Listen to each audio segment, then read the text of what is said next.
Second calendar की दूसरी class में आज हम समझेंगे इस वर्ष का कैलेंडर कब दोबारा से रिपीट होगा।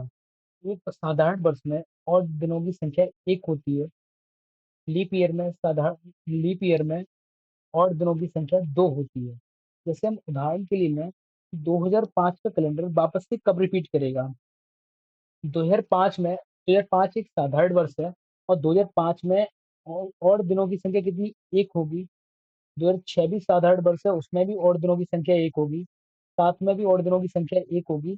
8 में 8 लीप ईयर है और लीप ईयर में और दिनों की संख्या दो होती है। 2009 में एक होगी, 2010 में एक होगी। हम अगर इन्हें जोड़ते हुए जाएंगे और दिनों की संख्या जहां जोड़ने के बाद 7 हो जाएगी, अब वहां उससे अगला वाला वर्ष का पहला दिन 2005 के पहले दिन के समान होगा। जैसे यहाँ से हमने जोड़ा, 2005 में एक था, एक, दो, तीन, चार, पाँच, छः और एक सात। यहाँ तक मैं और दिनों की संख्या कितनी मिल गई, सात मिल गई। अगला वर्ष हो गया वो 2005 का रिपीटेड कैलेंडर दिखाएगा।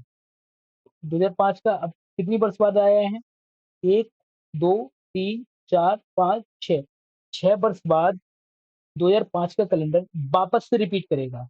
तो हम 2005 में डायरेक्ट से 6 जोड़ देंगे और हम ज्ञात कर लेंगे कि 2005 का कैलेंडर कब वापस से हमें रिपीट मिलेगा। हम ज्ञात कैसे करेंगे कि कब कैलेंडर रिपीट करेगा। जब भी किसी भी वर्ष के लास्ट के दो अंकों को हम अगर पाँच चार से विभाजित करते हैं, चार से विभाजित करने के बाद उन्हें शेषफल के रूप में एक प्राप्त होगा, तब हम उसमें छह जोड़ देंगे। जब भी हमें शेषफल एक प्राप्त होगा, छह जोड़ेंगे। छह जोड़ने के बाद हमें 2005 में कितना मिला था, 2011 मिला था। तो पता चलता है 2005 का कैलेंडर वापस से 2011 में रिपीट करेगा। अब हम देखेंगे, जब रिमाइंडर यहाँ दो बचेगा तब हम कितना जोड़ेंगे। जैसे 2005 का अगला वर्ष हमने 2006 ले लिया, 2006 में रिमाइंडर और एक रहेगा, 2007 में एक रहेगा, 2008 एक लीप वर्ष है तो उसे हम वापस में जोड़ देंगे। और मैं जोड़ते हुए जो हम जोड़ेंगे सभी को, 2006 में एक, एक और एक, दो, दो दो चार, पाँच, छः, सात। यहाँ कितने हो गए, सात हो गए। तो 2006 का कैलेंडर हमें 2012 में रिपीट हो जाना चाहिए। 2006 है वो साधारण वर्ष है, 2006 साधारण वर्ष है, जबकि 2012 है वो लीप वर्ष है। और कभी भी साधारण वर्ष का कैलेंडर लीप वर्ष में रिपीट नहीं करेगा। तो हमें आगे जाना होगा, दो और एक, तीन, चार, पाँच, छः, सात। यहाँ हमारा रिमाइंडर कितना हो गया, हमारा सात हो गया और दिनों की संख्या कितनी होगी, सात हो गई। अब हम देखेंगे कि 2006 का कैलेंडर अगली वर्ष 2017 में रिपीट करेगा। 2017 कैसा है, साधारण वर्ष है और साधारण वर्ष का कैलेंडर साधारण वर्ष में रिपीट कर सकता है। तो हमारा कैलेंडर कब रिपीट करेगा, 2017 में। 2012 में रिपीट नहीं करेगा क्योंकि 2012 तक हमारे शेष शेष दिन बन तो रहे थे स्टार्ट, लेकिन ये कैसा था, 2012 लीप वर्ष था, इसलिए यहाँ रिपीट नहीं किया।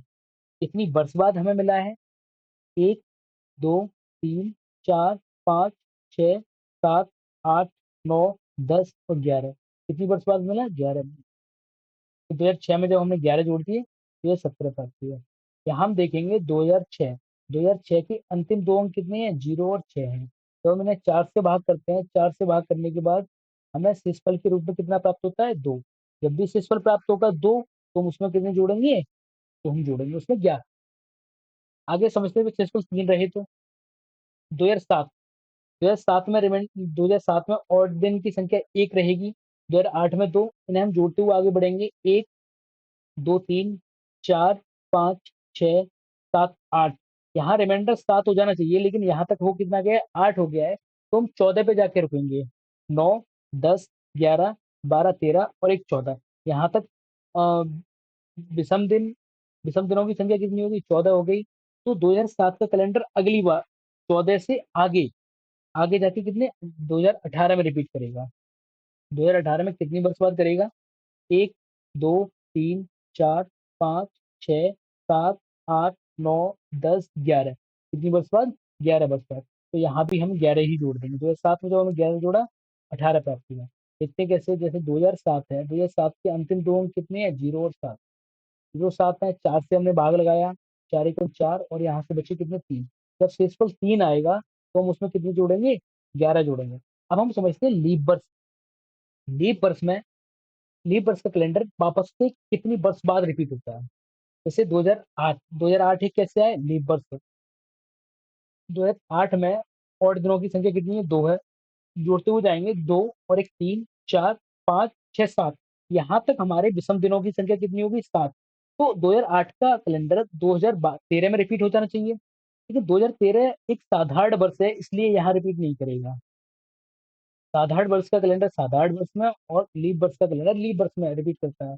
2013 कैसा था, यहाँ तक विषम दिनों की संख्या 7 हो गई, लेकिन 2013 एक साधारण वर्ष है इसलिए यहाँ रिपीट नहीं करेगा। आगे देखेंगे 1 2 3 4 5 6 और एक 7। 2018 तक भी विषम दिनों की संख्या कितनी हो गई 7 हो गई है। 2018 की अगला वर्ष कौन सा है 2019 है, और 2019 कैसा है साधारण वर्ष है। और लीप वर्ष का कैलेंडर कभी भी साधारण वर्ष में रिपीट नहीं करता, तो यहाँ भी रिपीट नहीं करेगा। आगे देखेंगे 1 2 3 और एक 4 5 6 7 8। यहाँ कितने हो गए विषम दिन 8 हो गए। 9 10 11 12 13 14। 2029 तक विषम दिनों की संख्या कितनी हो चुकी है 14 हो चुकी है। अगला वर्ष रिपीट कर जाना चाहिए।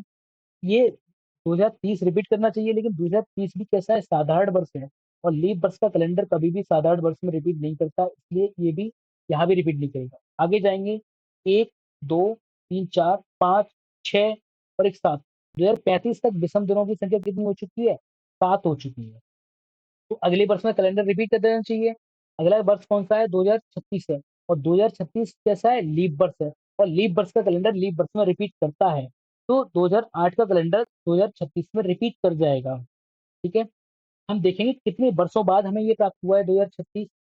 1 2 3 4 5 6 7 8 9 10 11 12 13 14 15 16 17 18 19 20 21 22 23 24 25 26 27 28। कितनी वर्ष बाद 28 वर्ष बाद। तो हमने कितने जोड़ दिए इसमें 2008 में 28 जोड़ दिए, और हमें प्राप्त कितने हुए 2036 प्राप्त हुए। 2036 प्राप्त हुए। हम एक बार समझ लेते हैं किस वर्ष का कैलेंडर किस वर्ष में रिपीट करेगा। जैसे में 2023 का कैलेंडर पता करना हो 2023 का कैलेंडर कब रिपीट करेगा, तो 2023 का कैलेंडर पता करने के लिए हम लास्ट के 2 अंक लेंगे। 23 है 2023 में लास्ट के 2 अंक 23 है। 23 को जो हम 4 से भाग लगाएंगे 4 पंजे 20। शेषफल कितना बचेगा 3। और जब शेषफल 3 बचता है तो हमने बताया जब शेषफल 3 आएगा तो उसमें हम कितने जोड़ेंगे 11 जोड़ेंगे। तो हम इसमें 11 जोड़ देंगे। 2023 में जब हम 11 जोड़ेंगे तो हमें कितना प्राप्त होगा 2034। तो 2023 का कैलेंडर 2034 में रिपीट करेगा। जैसे अगले हम लें उदाहरण के लिए 2016। 2016 की अंतिम 2 अंक कितनी है 16 है। 16 में जब हम 4 से भाग लगाएंगे 4 चौक 16, और यहाँ शेषफल हमें कुछ भी नहीं मिलेगा। और जब कुछ भी शेषफल नहीं मिलता है अर्थात वो लीप वर्ष है। और लीप वर्ष का कैलेंडर कितनी वर्ष बाद रिपीट करता है 28 वर्ष बाद रिपीट करता है। अभी हमने समझा था ना, 2000 लीप वर्ष का कैलेंडर 28 वर्ष बाद रिपीट करता है। तो हम इसमें कितने जोड़ देंगे 28 जोड़ देंगे, तो कितने हो जाएंगे 14, और ये हो जाएंगे 44। कितने हो जाएंगे 2044 में रिपीट करेगा। जैसे अगला हम ऑप्शन एक और एग्जाम्पल ले लें 1983। 1983 के अंतिम 2 अंक कितने हैं 83 है। 83 को हम कितने से भाग लगा देंगे 4 से भाग लगाएंगे। 4 दूनी 8, और 3 3 में भाग जाएगा नहीं, 3 कैसे हो जाएंगे हमारे शेष हो जाएंगे। और जब 3 शेषफल आता है तो उसमें हम कितने जोड़ते हैं 11 जोड़ते हैं, और ये कितने हो जाएंगे 94। तो 1983 का कैलेंडर कब रिपीट करेगा 1994। ये समझ में आ गया हो। आगे देखते हैं। अब ये देखो हमने लिख के दिया हुआ है इसी वर्ष के अंतिम 2 अंकों को 4 से विभाजित करने पर शेषफल कौन कौन सा प्राप्त हो सकता है 1 2 3 या 0 प्राप्त होगा। जब 1 प्राप्त होगा तो उसमें हम कितने जोड़ेंगे 6 जोड़ेंगे। जब 2 प्राप्त होगा उसमें 11, 3 में भी 11, और जब शेषफल 0 प्राप्त होगा तो वर्ष कौन सा रहेगा लीप वर्ष रहेगा।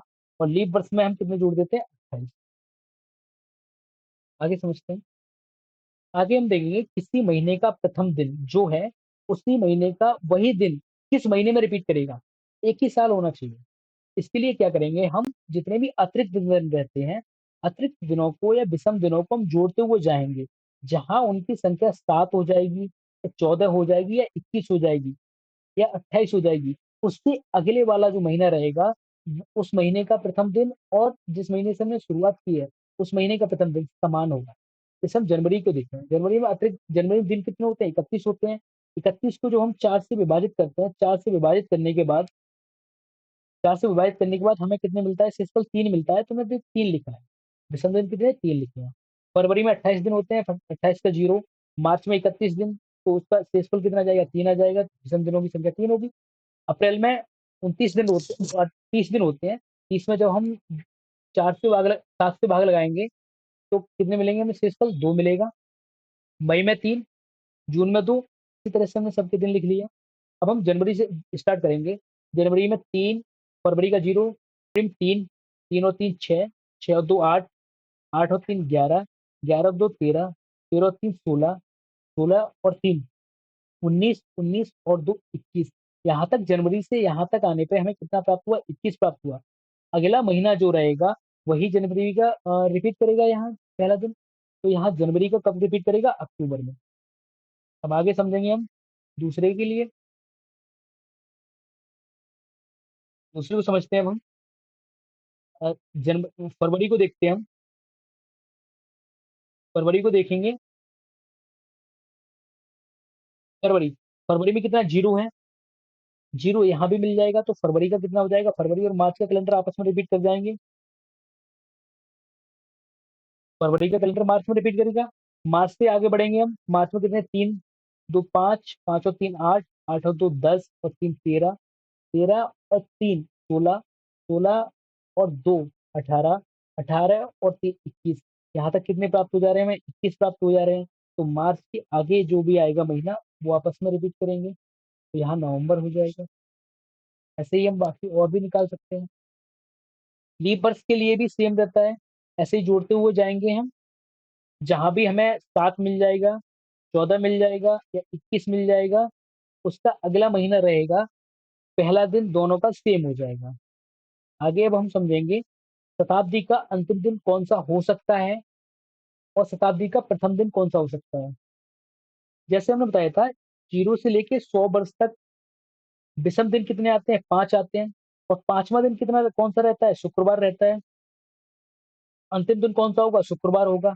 अब इसके आगे जो शताब्दी स्टार्ट होगी उसका दिन प्रथम दिन होगा, और वो दिन इससे आगे वाला दिन रहा होगा। तो अगर मैंने बोला 0 से लेके 100 वर्षों तक विषम दिनों की संख्या 5 आई, 5 का दिन कौन सा हुआ? शुक्रवार हुआ। इससे आगे वाली शताब्दी स्टार्ट होगी तो शुक्रवार से अगला दिन ही तो स्टार्ट होगा, तो वो कौन सा हो गया? शनिवार हो गया। 200 वर्षों के लिए विषम दिनों बताए थे हमने, कितने होते हैं? 3 होते हैं। तीसरा दिन कौन सा होता है? बुधवार होता है। तो बुधवार का अगला दिन नई शताब्दी का प्रथम दिन हो जाएगा, तो कौन सा होगा? गुरुवार होगा। 300 वर्षों के लिए विषम दिन कितने होते हैं? एक होता है, और एक सोमवार पहला दिन है। इसके अगले वाली शताब्दी स्टार्ट होगी वो अगले दिन से स्टार्ट होगी, तो वो कौन सा दिन हो जाएगा? मंगलवार हो जाएगा। 400 वर्षों तक विषम दिन कितने आते हैं? 0 आते हैं। तो विषम दिन जब 0 आते हैं तो विषम दिन लास्ट दिन रविवार। इससे अगला अगले शताब्दी स्टार्ट होगी तो सोमवार से स्टार्ट हो जाएगी। इससे पहला दिन हमसे पहले पूछा गया है कि 2 जुलाई 1984 को कौन सा दिन रहा होगा। तो सबसे पहले हम जुलाई को सॉल्व करेंगे। शताब्दी को हल करने के लिए हम देख पा रहे हैं कि यहाँ 1983 वर्ष कंप्लीट हो चुके हैं। 1983 वर्ष कंप्लीट हो चुके हैं। 1983 को हम लिख सकते हैं 1900, और ये 83 वर्ष। 83 में अब लीप ईयर कितने रहे होंगे? लीप ईयरों की संख्या हो जाएगी, हम 4 से भाग लगा देंगे 83 में। 4 से भाग लगाएंगे, 4 दूनी 8, यहाँ से इस पर कुछ भी नहीं, 3। 20 लीप वर्ष मिल जाएंगे हमें। लीप वर्षों की संख्या में कितनी मिल जाएगी? 20 मिल जाएगी। हमें पता है 1900 वर्षों तक विषम दिन कितने हो जाते हैं? एक हो जाता है। जैसे बताया था हमने पहले, 5, 0 से लेके 100 तक 5, 100 से 200 तक 3, 300 तक 1, और 400 तक 0। तो 1900 का वही होगा जो 300 का है, हमने 1 लिख दिया। 83 में जब हम 7 से भाग लगाएंगे, 7 से भाग लगा दो 83 में, 7 एकम 7, यहाँ से बचा 1, 7 एकम 7। 6 विषम दिन आए, 6 लिख दिए। 20 में भाग लगाएंगे तो हमें तब भी हमें शेषफल कितना मिल जाएगा? 6 मिल जाएगा। इन्हें सबको जोड़ा तो जोड़ने के बाद 13 मिल रहा है, और 13 को हम एक बार फिर से 7 से भाग लगाएंगे तो कितना मिल जाएगा? 6। यहाँ से साल निकाला तो हमें विषम दिन कितने मिले? 6। हमें कहाँ तक जाना है? जुलाई तक जाना है, 2 जुलाई तक। 1 जनवरी से लेके 2 जुलाई तक। जनवरी में हमें पता है कितने विषम दिन होते हैं, 3। फरवरी में कितने हो जाए, अब ये देखना है जो 1984 है, 1984 लीप वर्ष है। लीप वर्ष है तो इसमें फरवरी में एक दिन आएगा विषम। फरवरी में 29 दिन होंगे, 29 में जब हम 7 से भाग लगाएंगे तो एक शेषफल आएगा। और मार्च अप्रैल में 2, मई, जून और जुलाई में हमें कहाँ तक जाना है, 2 तक जाना है। अब हम जहां जहां 7 हो रहा है उन्हें कट कर देंगे आपस में। जैसे 3 और 3 6 और 1 7, 7 हो गए, इन्हें हम आपस में कट कर दिया। 2 और 2 4 और 3 कितने हो गए, 7 हो गए। यहाँ से कितने बचा, 2। यहाँ से कितना आया, 6। ये कुल मिला के कितने हो गए, 8 हो गए। 8 में हम एक बार फिर से 7 से भाग लगा देंगे तो हमें कितना, एक मिल जाएगा। और एक कौन सा दिन होता है, सोमवार होता है। कौन सा दिन हम प्राप्त हो जाएगा, सोमवार हो जाएगा। नियम 17 अप्रैल 2014 को कौन सा दिन होगा। तो यहाँ हम देख रहे हैं कि 2013 वर्ष पूरे हो चुके हैं। और 2013 को जब हम लिखेंगे तो ऐसे लिख सकते हैं, 2000 शताब्दी प्लस 13 वर्ष। और 13 वर्ष में कितने लीप ईयर बन गए होंगे, लीप ईयर और हम लिखेंगे यहाँ से। 4 से भाग लगाएंगे 13 में तो 3 बार जाएगा, हमें लीप ईयर कितने मिल जाएंगे, 3। इसका हमें पता है जब 400 शताब्दी तक जाते हैं, 400 वर्षों तक जाते हैं तो वहां में शेषफल की संख्या कितनी हो जाती है, 0 हो जाती है। विषम दिन कितने होते हैं, 0 होते हैं। तो वही विषम दिन 2000 में भी इन्हें जोड़ा, इन्हें जोड़ने के बाद कितना आ रहा है, 16 आ रहा है। 16 में हमने 7 से भाग लगा दिया, विषम दिनों की संख्या कितनी आई है, 2। यानी प्रश्नों को जो हमने सॉल्व किया तो विषम दिनों की संख्या कितनी आई, 2 आई। अब हमें जाना कितने तक है, 17 अप्रैल तक जाना है। जनवरी में कितने हो जाएंगे शेषफल, शेष दिन कितने जाएंगे, 3। फरवरी में 0, मार्च में 3, अप्रैल में 17 अप्रैल तक जाना है। 17 को जो हम 7 से भाग लगाएंगे तो हमें कितना मिल जाएगा, 3 मिल जाएगा। मैं आपस में जोड़ा कितना, 9। 9 में वापस से 7 से भाग लगाया तो यहाँ से कितना मिला, शेषफल हमें 2 मिला। ये शेषफल 2, ये 2, दोनों जोड़ के आपस में कितने हो गए, 4 हो गए। और चौथा दिन कौन सा होता है, गुरुवार। इसका सही आंसर हो जाएगा गुरुवार। अगला प्रश्न, 1 जनवरी 2033 को कौन सा दिन होगा। तो 2033 से पहले 2032 वर्ष कंप्लीट हो चुके हैं। इन्हें हम लिखेंगे 2000 शताब्दी। और 32 को लिखेंगे 32 प्लस लीप वर्ष कितने हो जाएंगे, 8। इसके लिए पता है हमें कितना आएगा, 0 आएगा। इन्हें दोनों को जोड़ेंगे कितना हो जाएगा, 40 हो जाएगा। 40 को 7 से भाग लगाएंगे तब विषम दिन कितना मिल जाएगा, 5। वर्ष को हमने कंप्लीट किया तो हमें विषम दिन कितने मिले, 5। जाना कहाँ तक है, 1 जनवरी तक जाना है। 1 जनवरी का 1, टोटल कितने हो गए, 6। और छठे दिन कौन सा होता है, शनिवार। इस प्रश्न आपको करने हैं, 3 जनवरी 2033 को कौन सा दिन होगा। अगला प्रश्न, 15 अगस्त 2021 को सप्ताह का कौन सा दिन था। 22 फरवरी 2012 को सप्ताह का कौन सा दिन होगा। अगला प्रश्न, 2 जुलाई 1986 को कौन सा दिन।